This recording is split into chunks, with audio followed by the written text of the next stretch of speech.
그래서 논에 나오는 은자들을 한번 봅시다. 우선 공자가 직접 표현 자체도 은자라고 지칭한 사람이 있었는데, 공자의 제자 중에 자로라는 사람이 있습니다. 자로는 공자의 다른 제자하고 다르게 좀 나서기를 좋아하는 사람이죠. 나서기를 좋아하는데, 자로는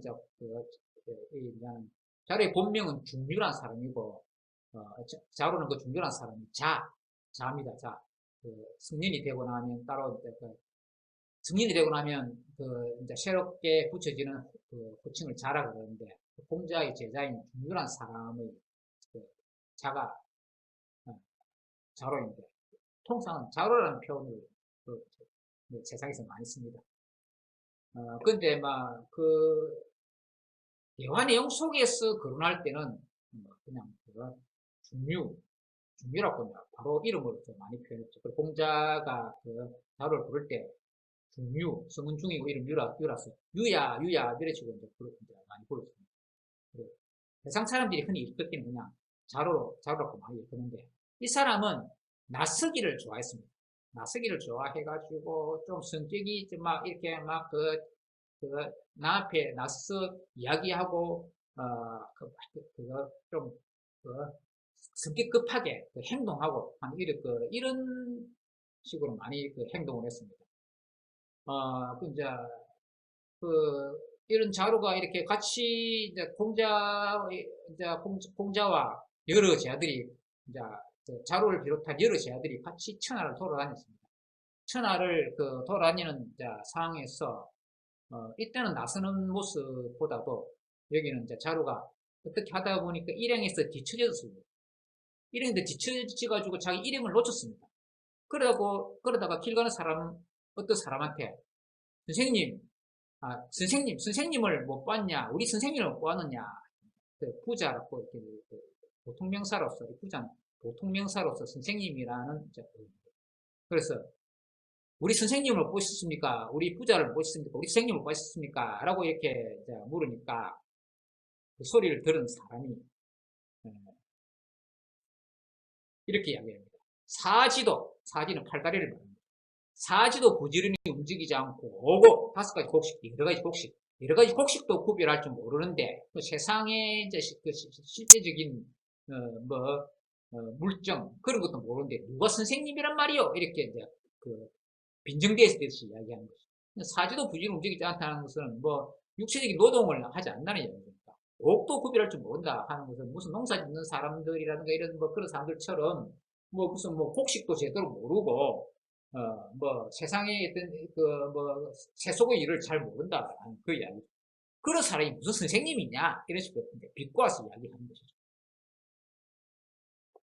그러고 난 다음에 자로가 그렇게 이야기하다가 내가 여기에는 적지 않았지만은 그 사람이 자기 집에 가자 해가지고 자기 집에 가가지고 대접을 받습니다.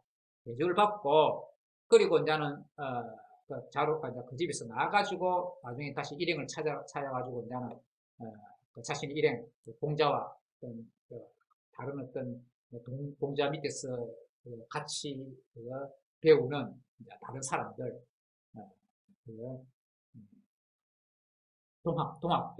동학들을 갖다가 다시 만나게 됩니다.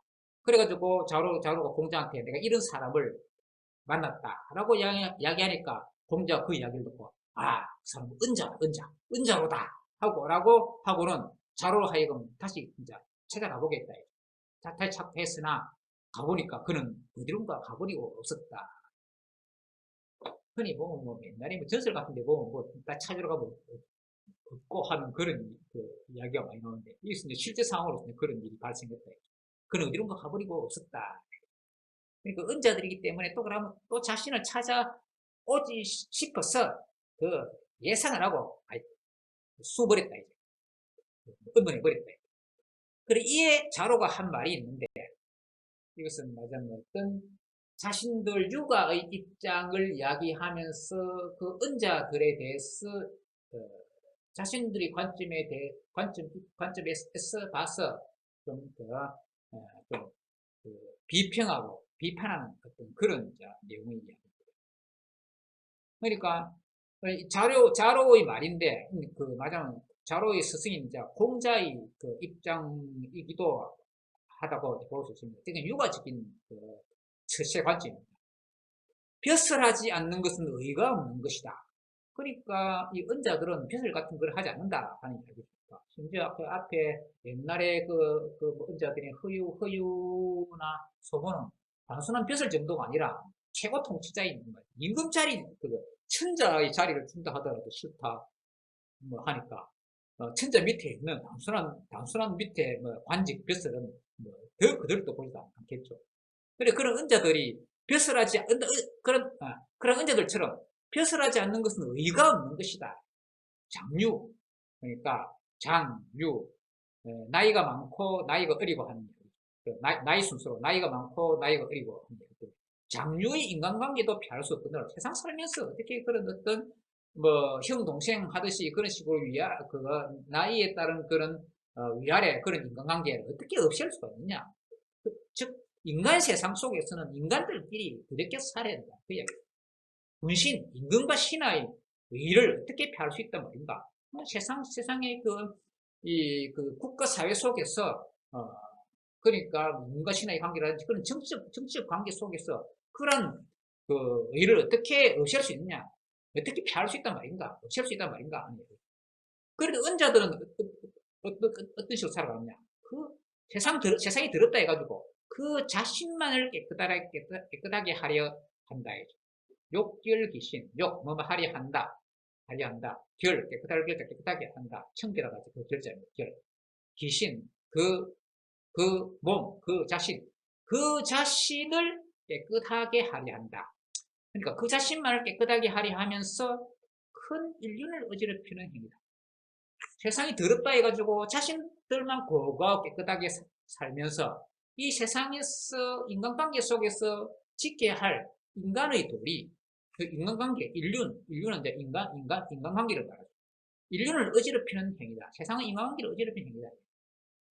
군자가 벼슬하면 무슨 출세해가지고 자신이 이익을 취하려고 하는 것이 아니라 군자가 벼슬하면 그 의를 행하기 위함이다.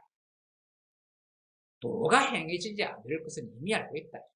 그러니까 유가 입장에서는 이 세상에 도가 진리가 행해지지 않을 것은 이미 알고 있다.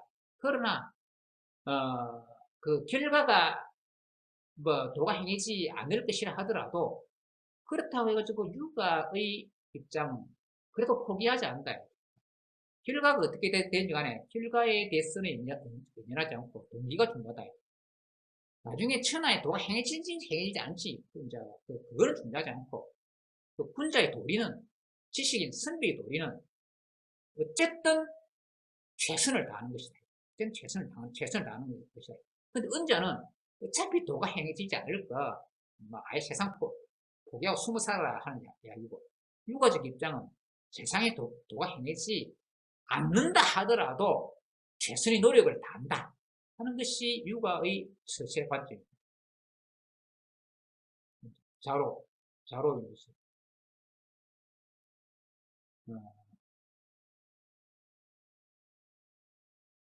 근데 비교를 하면 은자들의 처세 태도는 도도히 흐르는 천하의 탕류에서 발을 빼 그 자신만을 깨끗하게 하려 합니다. 욕결귀신. 그런데 이에 대해서 유가의 처세 태도는 비록 결과적으로 도가 행해지지 않아서 천하가 구제되지 않는다 하더라도 그 결과에 연연하지 않고 최선을 다하는 동지의 의로움을 추구한다. 우리 흔히 이야기하는 진인사 애천명의 처세관점입니다. 인사, 사람의 할 일을 다하고 천명을 기다린다. 그래가지고 천명으로 와서 어떻게 되는지 간에 신경 쓰지 않고 우선 사람이 할 일을 다한다. 나머지는 결과는 천명에 따른다. 천명에 따라서 도가 행해지는 안 행해진다. 그거는 군자가 신경 쓸 것이 아니다. 오로지 내 자신이 최선을 다하느냐 안 하느냐 그것이 선비 지식인 군자의 도리다 라고 하는 것이 유가의 처세입니다. 그리고 또 공자 일행이 만난 또 다른 은자들이 있었는데, 또, 이 가다가, 장조와 걸릭이라는 사람이 있었는데, 장조와 걸릭이라는 은자들이 있었어요. 또 다른 은자들이 장조와 걸릭이 김매미와 밭갈고 있을 때, 아까 이야기했죠. 자로는 나서기를 좋아하기 때문에 다른 제자들보다 더 앞장서 나서서 무슨 뭐 길을 물을 때는 뭐 자로가 나서서 길을 묻습니다. 자로가 길을 물으니 장조와 걸릭 중에 걸릭은 이렇게 말했다. 도도히 흐르는 물과 같이 천하가 모두 이러한데 누가 이를 바꿀 수 있겠소? 또 사람을 피해 다니는 선비, 즉 공자. 왜 사람을 피해 다니냐? 공자가 어느 나라 가가지고 비서를 하는데 보면 거기 또 그 임금이나 또 그 주위에 그 임금이 또 나쁜 임금이라거나 그 주위에 간신들이 있다거나 이러면 이 더러운 인간들 해가지고 공자가 피해 다녀가지고 그런 나라는 또 피해가지고 또 다른 나라를 또 찾아다닌다. 그러니까 뭐 더러운 사람들을 이제 피해 다니는 것이죠. 또 그러니까 사람을 피해 다니는 선비, 즉 공자를 말한다. 사람을 피해 다니는 선비를 따라다니는 것이 어찌 아예 언론해가지고 세상을 피해 사는 선비, 장주와 걸릭 자신들, 장주와 걸릭 자신들처럼 세상을 피해 사는 선비, 그냥 아예 언론에 사는 선비를 따르는 것만 같겠어. 그러니까 당신 선생이라는 그 공자를 따르지 말고 차라리 우리와 같이 이렇게 언론에 살자. 이런 이야기죠. 자, 장주와 걸릭이 김마며, 장주와 걸릭이 김매며 밭갈다. 장주, 걸릭, 우이경. 여기에, 밭갈고 김별하고, 두 사람 다 우리 한 사람들이네. 일을 하고. 근데, 여기 자루가 길을 묻죠. 자루가 길을 묻고, 수리 안에 공자가 타고 있고, 또 다른 제자가 이렇게 소르문을 수에 끌고 하고 있고. 자로가 이 말을 공자에게 전하자 공자는 이렇게 말했습니다. 사람은 조수와는 무리 지어 살지 못하나니 조수, 새와 짐승, 새와 길짐승과 조는 날짐승이고 수는 길짐승이죠. 조는 날짐승이고 수는 길짐승. 사람은 또 조수 또는 조자를 금이라 세금자리고 세조 또는 세금 해가지고 그때는 또 금수라 표현인데 조수 또는 금수 이런 식으로 표현합니다. 사람은 조수와는 무리지어 살지 못하나니 당신들은 은자들은 그냥 우리 나는 자연이다 하는데 그 프로그램처럼 자연 속에서 짐승들과 이 무리지어 산다 이야기죠. 사람은 그런 짐승들과 무리지어 살지 못한다 이야기죠. 그러니까 현실 속에서 살아야 된다. 다른 사람들과 부딪히면서 살아야 된다. 내가 이 세상 사람들과 살지 않고 누구와 함께 살겠는가? 천하에 도가 있다면 내가 구티어 같이 바꾸려고 나서지 않았을 것이다. 그 은자들은 천하에 도가 없기 때문에 천하에 관여하지 마라 하지만 천하에 도가 있다면 내가 왜 나섰겠냐? 천하에 도가 없기 때문에 내가 나선다. 천하에 도가 있다면 내가 구티어 이렇게 나서지 않았을 것이다. 바꾸서 이야기하면 천하에 도가 없기 때문에 내가 이렇게 같이 이렇게 제자들하고 여러 사람들과 같이 바꾸려고 나선다는 이야기죠. 천하에 도가 있다면 내가 구티어 같이 바꾸려고 나서지 않았을 것이다. 천하에 도가 없기 때문에 이렇게 나선다는 이야기죠. 또 다른 은자 초광접여. 초나라의 어떤 미치광이 당시에 초나라 나라가 있었는데 초나라의 미치광이 접여라는 사람입니다. 즉 초나라의 미치광이 접여. 어떤 학설로는 초광이라는 사람이 있고 그 사람이 접여 공자의 이 접하다 접자 여자입니다. 수레 여자예요. 공자의 수레를 이제 잡고 수레를 붙들고 이야기했다 이런 학설도 있습니다. 통상은 또 초나라 미치광이 접여 이런 식으로 아니에요. 접여를 이름으로 이렇게 표현합니다. 아까 또 다른 학설은 초광이 이름이고 접여는 그런 동작을 접촉하다, 컨택트, 이제 그 수레를 이제 잡았다 하는 동사, 목적어, 그런 식으로 하는 두 가지 해석이 있는데, 어느 쪽이 맞다 하고 또 굳이 또 굳이 선택해서 이렇게 좀 이야기하기 어렵습니다. 뭐 일단은 뭐 이게 초나라 미치광이 이제 접여라고 이렇게 이제 된다고 하면 또 다른 은자 초광접여는 초나라 미치광이라 하는 것은 이 사람도 이제 은자로서 이 세상이 더러우니까 뭐 세상 속에서 부대끼 안 살고 그냥 미친 척한다 미친 척하고 살아간다 이야기. 또 다른 이제 초광접여는 공자의 천하에 대한 노력을 다음같이 분배했다. 그러니까 초나라 미치광이 접여가 이렇게 보다 공자가 이렇게 이제 지나간다는 소리를 듣고 그 소문을 듣고 그 소리를 찍어가지고 이런 식으로 이야기합니다. 공자 들으라는 식으로. 봉이여 이 봉은 공황봉자죠. 전설상의 어떤 그 제조 공황봉자죠. 공황. 그러니까 봉수뜻이고 한 것인데 그 봉이여 봉자를 지칭하는 비유다. 봉이여 덕이 얼마나 쉬하였는가. 지난 일은 간할 수 없지만 지난 일은 어떻게 뭐 옳고 그름을 따질 수 없지만 앞으로의 일은 그래도 쫓을 수 있나니 뭐 이미 지난 일은 지난 일이고 앞으로의 일은 쫓을 수 있기는 앞으로는 이렇게 돌아다니지 말아요. 그만두어라 이렇게 뭐 현실 참여해가지고 뭐 세상 바꿔보려고 이렇게 노력하지 말고 그만두어라 지금의 정청은 위태롭기만 하나니. 그러니까 세상에 이렇게 나아가서 이렇게 세상 일에 관여하다가는 위태롭다. 뭐 나쁜 놈들한테 언제 죽을지도 모른다 이야기죠. 이 세상은 또 그 당시에 전쟁만 많이 일어나고 그 당시 세상은 아주 참 험악한 세상이었다. 험악한 세상에서는 숨어 살아야지 나서서 현실 참여하면 위태롭다 하는 거야.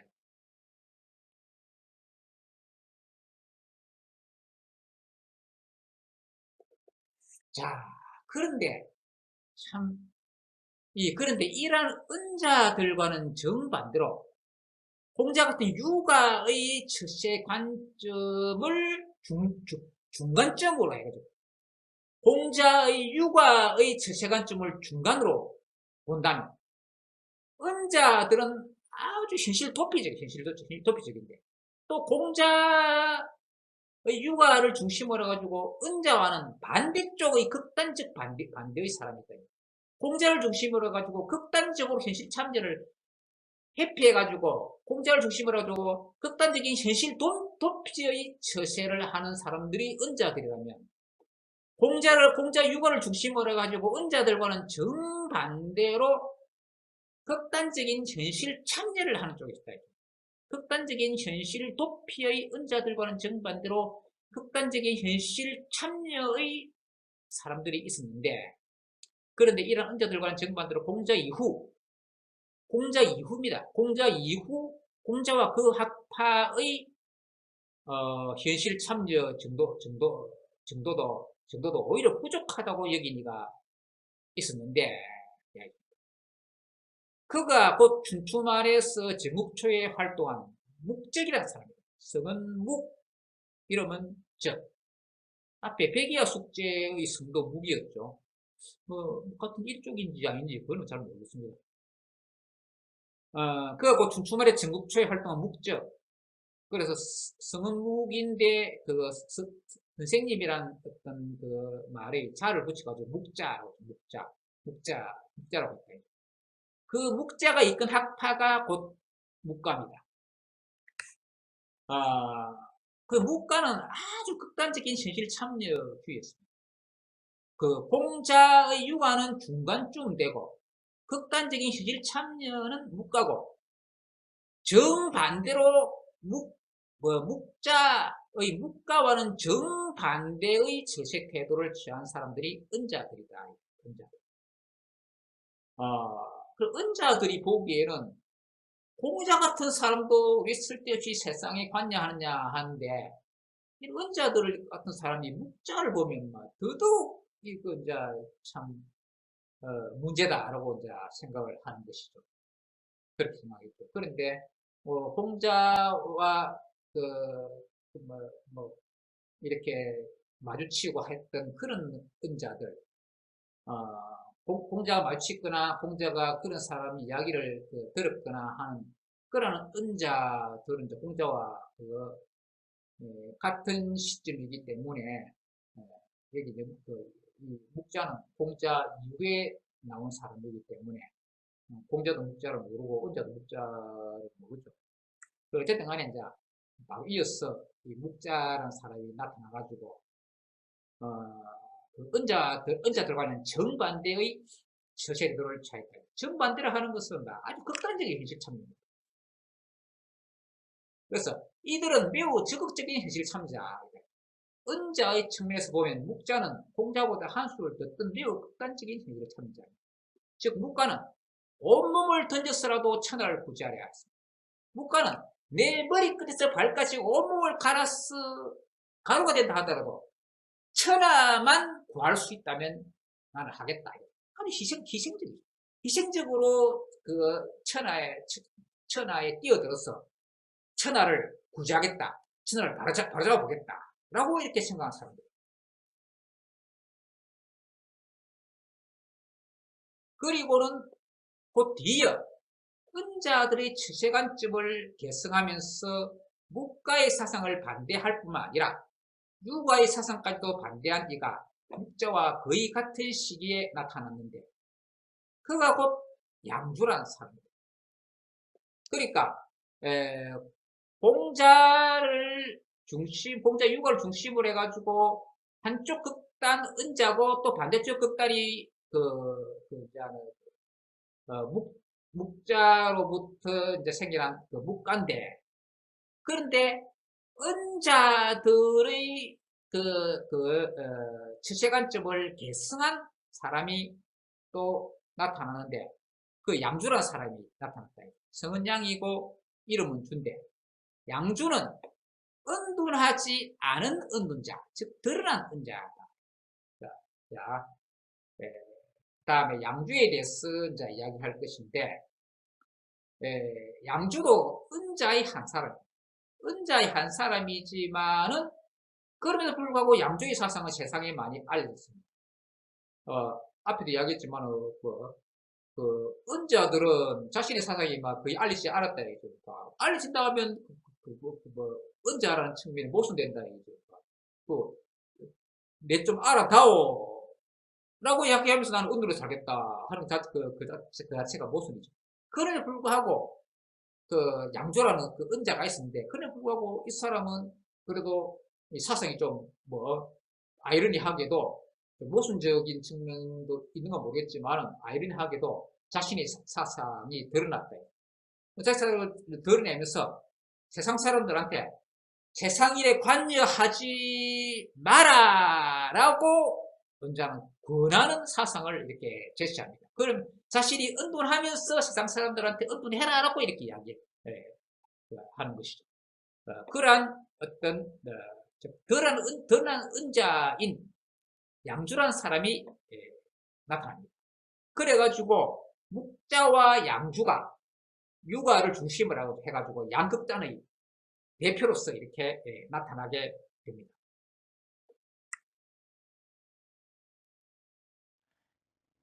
이어서 양주와 그 사상 1 영상을 시청해 주시기 바랍니다.